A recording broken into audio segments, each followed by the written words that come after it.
Pagi. Hari ini kita mau bahas tentang financial planning alias bahasa Jawanya itu ngatur duit. Bertanya-tanya nggak sih teman-teman, kenapa kok mesti ya duit diatur-atur? Bisa kita pakai semau kita atau kita yang cari sendiri? Ternyata demi kesejahteraan kita juga teman-teman. Karena ternyata waktu cari uangnya itu terbatas. Jadi usia produktif itu cuma sebentar. Kalau normalnya ya kita kerja dari usia 25 sampai 55 tahun itu kita cuma kerja 30 tahun. Sedangkan usia pensiun ternyata lama teman-teman, dan kita nggak bisa pastiin itu berapa lama. Kalau kita hidupnya sampai usia 80 tahun berarti ada 25 tahun kita pensiun no income. Kalau kita diberi Tuhan hidup sampai umur 85 tahun 30 tahun. Nah, kan PR banget ya teman-teman. Kalau kita kerja 30 tahun, pensiun kita 30 tahun. Nah, ini PR banget. Nggak terlalu PR kalau kita kerjanya 60 tahun, pensiunnya 30 tahun kan, ngumpulin uangnya lebih lama. Kalau ini sama. Nah, pertanyaannya berapa nih yang kita bisa sisihkan? Terus kalau ada tiba-tiba ada resiko yang nggak kita inginkan, tabungannya hilang gimana? Nah, itu jadi kenapa financial planning itu penting banget. Kalau kita mau bagi kuadran hidup kita itu cuma ada 4 garis besar. Contoh ya, awal kehidupan kita 0 sampai 20 tahun itu kita nggak punya income, kita nggak kerja, tugas kita cuma bermain dan belajar. Nah, income pengeluaran kita siapa dong yang nanggung? Orang tua kita. Mereka bekerja dan mereka akan biayai segala pengeluaran kita. Nah, mulai kuadran kedua kehidupan kita 20 sampai 40 ini kita dapat segala yang pertama di kehidupan kita. Pekerjaan pertama, anak pertama, mobil pertama, rumah pertama. Nah, di sini kita mulai belajar ya ngumpulin duit, ngatur duit gimana. Nah, kita juga sudah mulai merasakan bahwa kita bekerja, kita membiayai anak-anak kita. Ada orang yang tergantung sama kita pertama kalinya. Nah, di usia 40 sampai 60 tahun harapannya karir kita sudah naik nih. Kita mungkin pindah kerjaan yang lebih baik, kita punya mobil kedua yang lebih baik, kita punya rumah yang lebih besar, dan kita akan mengantarkan anak-anak kita ke jenjang kehidupan yang lebih maju lagi, yaitu ke jenjang pernikahan. Nah, di usia 60 sampai usia 80 tahun rata-rata orang udah pensiun teman-teman. Nah, saat masuk ke usia ini maka kita kembali lagi kita itu tidak ada income. Nah, pertanyaannya saat usia 60 sampai 80 tahun ini biaya hidup kita, biaya kesehatan kita, biaya senang-senang kita itu siapa yang akan cover? Apakah kita mempunyai kemampuan untuk bisa cover untuk diri kita sendiri atau kita akan jadi beban anak kita? Nah, tapi ada 4 pertanyaan yang utama nih yang nanti kita perlu renungkan bersama. Yang nomor 1, bagaimana kalau saya tidak bisa bekerja hingga usia 60 tahun? Jadi sebenarnya dari 4 kuadran ini itu 50% kita kan nggak bisa kerja ya.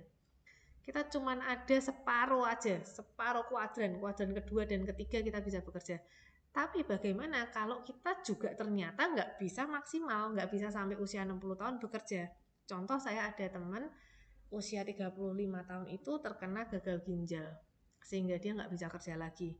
Karena cuci darah seminggu mesti 2 kali, pagi sampai siang, dan biasanya orang kalau bermasalah dengan ginjal itu cepat lemas. Jadi dia nggak bisa kerja lagi. Ada juga salah satu nasabah saya, dia terkena stroke waktu dia usia 40 tahun dan yang terserang adalah pita suaranya dan tidak pulih sampai detik ini. Sehingga apa? Dia nggak bisa bekerja lagi dengan normal. Nah, pertanyaan selanjutnya, apa yang akan terjadi pada kualitas hidup saya? Apa yang akan terjadi pada kualitas hidup anak-anak saya? Apa dampaknya kondisi saya ini buat masa depan mereka? Nah, PR ya. Nah, yang nomor 2 adalah bagaimana kalau saya tidak bisa mencapai usia 60 tahun? Tiba-tiba seperti Ashraf, masih muda, olahragawan, dia harus berpulang mendadak. Bagaimana dengan Vanessa Angel? Ada kecelakaan, dia harus berpulang mendadak. Pertanyaannya sama, apa yang akan terjadi pada kualitas hidup anak-anak saya, orang tua saya, dan apa dampaknya buat masa depan mereka saat saya tidak ada lagi di dunia ini? Nomor 3, kalau Tuhan beri umur panjang, saya bisa sampai ke kuadran terakhir di kehidupan saya, 60 sampai 80, kuadran keempat. berapa sih sebenarnya yang saya butuhkan supaya saya bisa pensiun mandiri dan sejahtera. Yang keempat, apakah saya bisa memastikan anak-anak saya memulai kehidupan mereka dengan fondasi yang tepat? Saya bisa kasih jenjang pendidikan yang baik, bisa kasih pendidikan agama yang baik. Bisa nggak saya memastikan?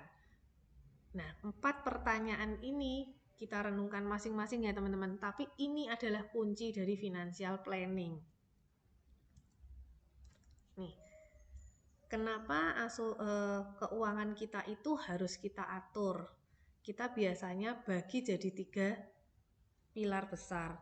Karena kita mau kehidupan keluarga kita itu jadi sejahtera. Gitu ya, nggak sampai harus meminta-minta, nggak harus sampai bingung sana sini cari sumbangan, nggak pingin serba kekurangan. Nah, maka kita akan atur saat ada income yang masuk, kita akan sisihkan sebagian untuk 3 pilar ini. Ini 3 pilar wajib, nggak bisa dipilih salah satu. Ada asuransi, ada tabungan, ada investasi. Ini seperti 3 indera ya teman. Ada tangan, kaki, mata. Semuanya punya fungsi sendiri-sendiri sehingga nggak boleh hilang satu. Karena semuanya punya fungsi yang penting. Dan kalau satu nggak ada maka hidup kita jadi timpang. Nah, yang pertama adalah pilar tabungan, kita sebutnya pilar kenyamanan. Biasanya yang paling gede ini kita gambarin uang 100 ribuan. Tugasnya bikin happy. Makin banyak keluar hidup kita makin happy. Nah, fungsinya pilar tabungan adalah untuk semua kebutuhan jangka pendek. Jadi kita butuh sewaktu-waktu kita bisa ambil. Ban mobil rusak, kita butuh langsung beli bisa. Kita mau makan, kita langsung beli, kita ambil bisa. Nah, kelemahan dari pilar tabungan adalah tidak bagus jangka panjangnya. Karena seperti kita tahu bunga bank itu nggak bisa cover inflasi ya. Jadi kalau semua kita taruh di sini, masa sekarang kita nyaman, tapi masa depan kita bertanya-tanya loh. We can broke in the future. Nah, karena itu kita butuh pilar yang kedua, pilar investasi. Kita sebutnya pilar keuntungan. Tugasnya nyari untung. Biasanya nggak yang terbesar, tapi tengah-tengah lah, 50 ribuan. Kita gambarin uang biru ya. Kenapa nggak yang tergede? Karena namanya investasi itu kan harapan mencari untung. Tetap ada resiko di mana kita bisa nggak untung terus karena nggak bisa diambil sewaktu-waktu. Jangka pendeknya tadi dia nggak bisa penuhin, tapi dia bisa penuhin jangka panjangnya. Sehingga kita juga perlu pilar investasi untuk cari keuntungan di masa depan. Nah, karena hanya bisa dipakai setelah mendapatkan untung, maka pilar investasi ini bergandengan tangan dengan pilar tabungan. Nah, yang ketiga adalah pilar asuransi, pilar keamanan. Uang terkecil, biasanya asuransi itu nominalnya sudah yang paling kecil dari 3 pilar tadi. Tapi jangan dihilangkan teman-teman, karena ini tugasnya justru yang paling berat loh. Kenapa? Karena dia memastikan pilar tabungan dan pilar investasi kita nggak hilang gara-gara resiko hidup datang. Karena kalau dua itu hilang, gara-gara resiko hidup, maka rencana impian kita itu jadi bubrah.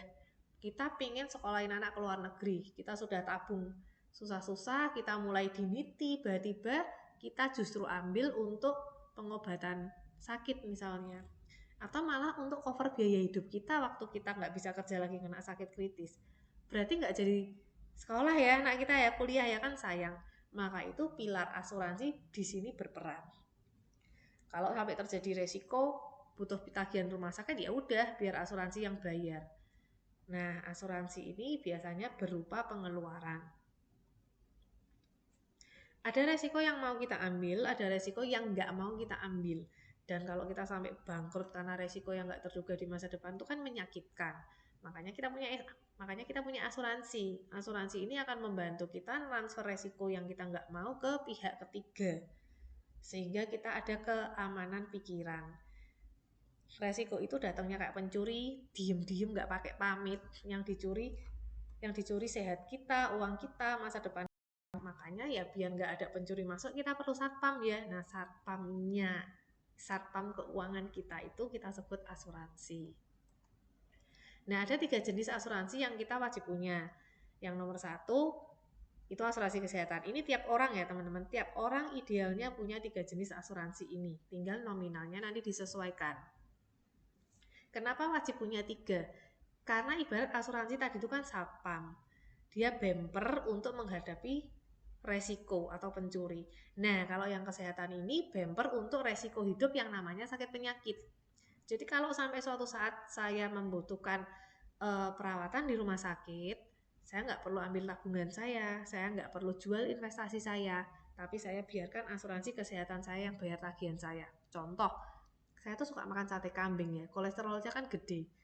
Nah, kalau kita nggak bisa kontrol, kolesterol yang berlebihan ini bisa bikin batu empedu. Beberapa saat yang lalu ada nasabah saya ambil batu empedu itu 73 juta tagihannya, itu tahun 2022. Gede ya teman-teman, kan nggak mau ya deposito dicairin buat bayar rumah sakit, cuman ngeluarin batu empedu. Kolesterol kita masukin sendiri, udah bayar, beli makanannya bayar, ngeluarinnya bayar lagi. Kan nggak mau ya, udah biar asuransi kesehatan kita yang bayar. Nah, yang kedua adalah asuransi sakit kritis, seringnya kita sebut sebagai asuransi penghasilan. Ini jawaban atas pertanyaan tadi, bagaimana kalau saya tidak bisa bekerja sampai usia 60 karena terkena resiko hidup yang namanya sakit kritis. Nah, sakit kritis ini yang populer ada 60 jenis, kayak jantung, stroke, kanker, gagal ginjal, dan lain-lain ya teman-teman. Nah, kalau kita terkena sakit kritis, kita nggak bisa bekerja lagi. Wong kita sehat aja butuh biaya, apalagi kita sakit ya teman-teman, lebih butuh biaya lagi. Karena itu kalau kita punya sakit asuransi perlindungan, sakit kritis, kita akan punya sejumlah dana besar yang bisa kita pakai untuk membiayai hidup kita sehari-hari. Bahasa simpelnya, kita dapat gaji dari asuransi. Nah, yang ketiga adalah asuransi jiwa. Ini tadi menjawab pertanyaan juga, bagaimana kalau saya tidak bisa capai usia 60 tahun? Bagaimana kualitas hidup dari orang-orang yang saya tinggalkan?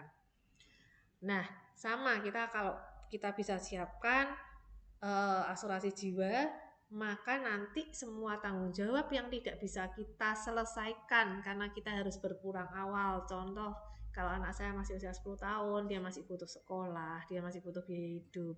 Orang tua saya masih butuh biaya hidup dari saya. Maka tanggung jawab saya itu akan digantikan oleh asuransi jiwa. Dan anak saya dan orang tua saya kehidupannya tidak perlu ikut mati dengan kepergian saya.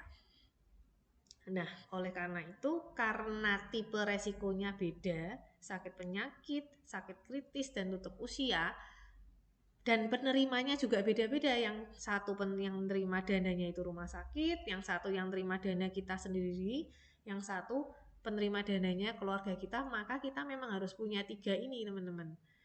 Nah, ada asuransi sekunder. Setelah 3 ini dilengkapin, kita bisa mulai lengkapin asuransi sekunder. Biasanya ada 2, yaitu asuransi pendidikan dan pensiun.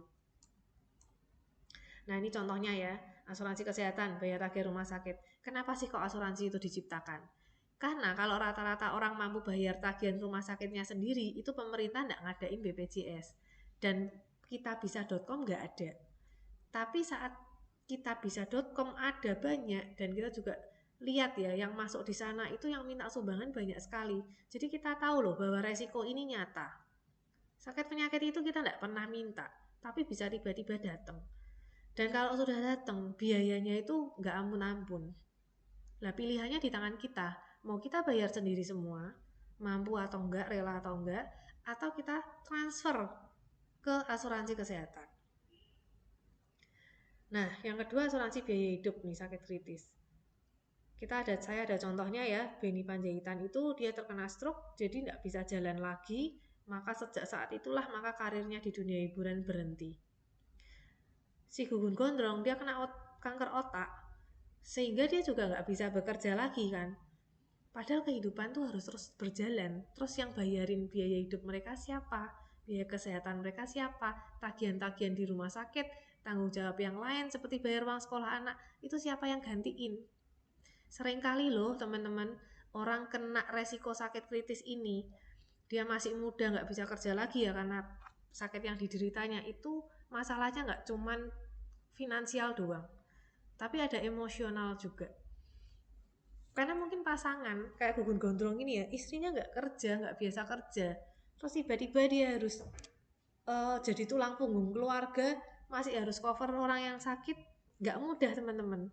Makanya ayo kita punya asuransi sakit kritis, kita edukasi orang di luar sana punya asuransi sakit kritis, karena ini krusial banget untuk menjaga kualitas hidup kita dan orang-orang yang kita sayang itu nggak turun level kehidupan.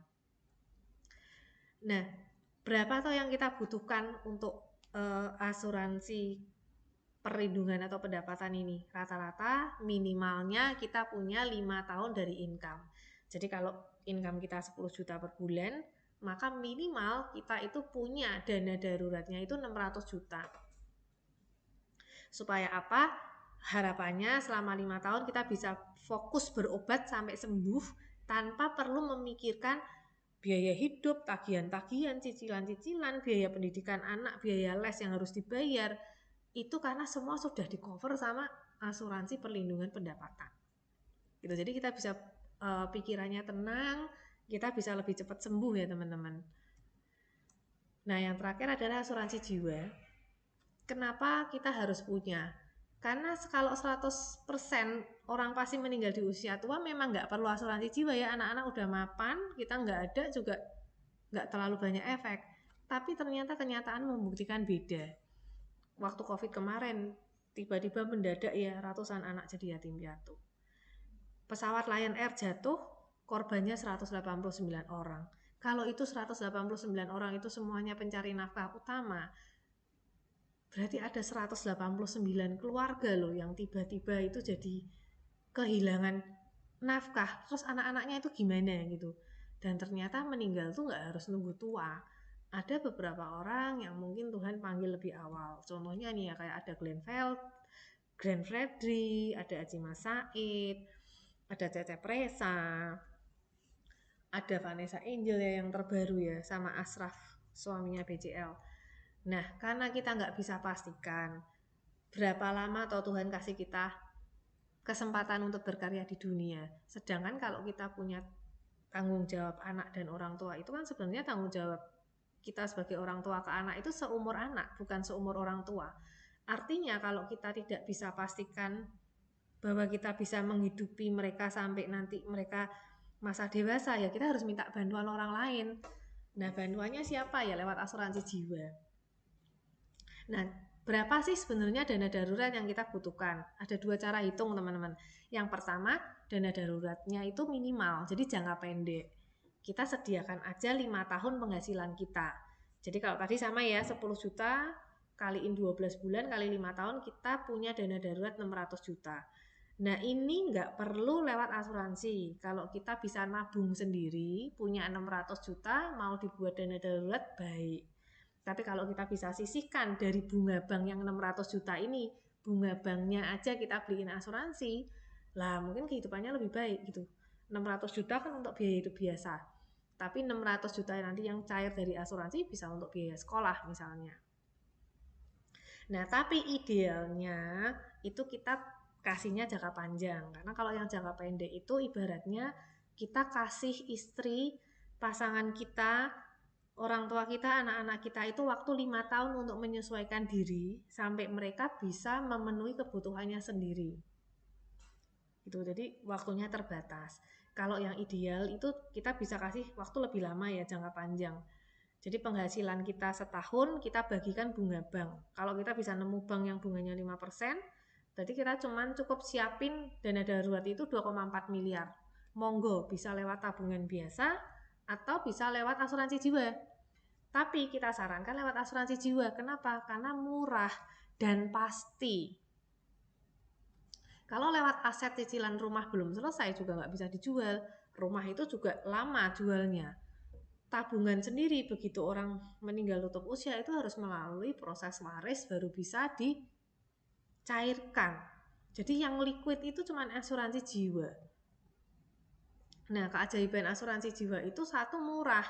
Jadi kayak kita konsep beli uang pakai uang ya. Saya kasih contoh nih, usia 30 tahun kalau mau siapin dana darurat 10 miliar itu sebenarnya cukup dengan uang 1 miliar. Dan dicicil lagi 10 tahun. Jadi ibaratnya kayak sembako harga 1 juta dikasih harga 100.000, kita mau beli berapa paket gitu.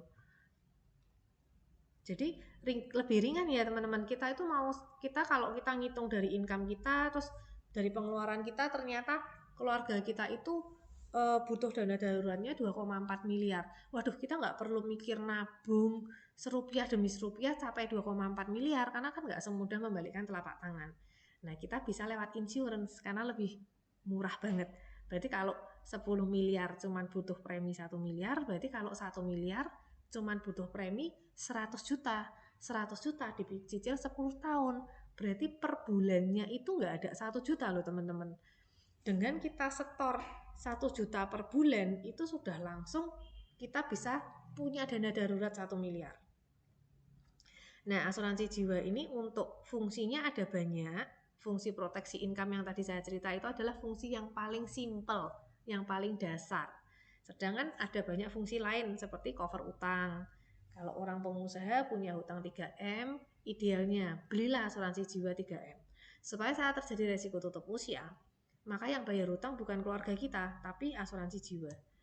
Terus kita siapin pajak waris. Kalau kita mau mewariskan aset, kita tahu ya bahwa ada yang namanya pajak balik nama, yang nominalnya tidak kecil karena asetnya sendiri kan seiring waktu harganya naik terus. Nah, kita siapin nih asuransi jiwa untuk biaya balik namanya. Ibaratnya tuh biaya balik nama itu kenapa kita sediakan sendiri, kok bukan anak kita yang kita kasih aset kita sediakan. Ibaratnya itu kayak ongkir. Kita kalau mau ngirim kado ke teman, masa ongkirnya kita bebankan ke dia, kan ongkirnya juga kita bayar nih. Nah, masa sama anak sendiri kita justru bebankan ongkirnya itu ke anak? Enggak ya, lebih baik dibebanin ke asuransi jiwa aja, lebih murah. Nah, yang ketiga adalah asuransi orang kunci. Kalau misalnya kongsian, bisnis bareng, itu bisa disiapkan asuransi bersama supaya kalau sampai salah satunya tutup usia dan keluarga ingin tarik modalnya, keuangan bisnis tidak goncang karena modalnya ini akan asuransi jiwa yang kembalikan. Nah, ini yang paling luar biasa adalah kepastian. Tadi saya juga sudah sampaikan bahwa dengan setor premi bulan pertama, tadi ya contohnya ya, kalau mau 1 miliar sebulan itu preminya nggak ada 1 juta. Dengan kita setor 1 juta per bulan, jebret terjadi resiko di bulan kedua, maka keluarga itu sudah langsung dapat 1 miliar untuk cover biaya hidup mereka, supaya kualitas hidupnya tidak turun. Bayangkan kalau sama-sama 1 juta kita taruhnya di bank, kita cairin ya cuma 1 juta doang gitu. Nah, sementara sekian ya teman-teman, terima kasih, semoga bisa membantu.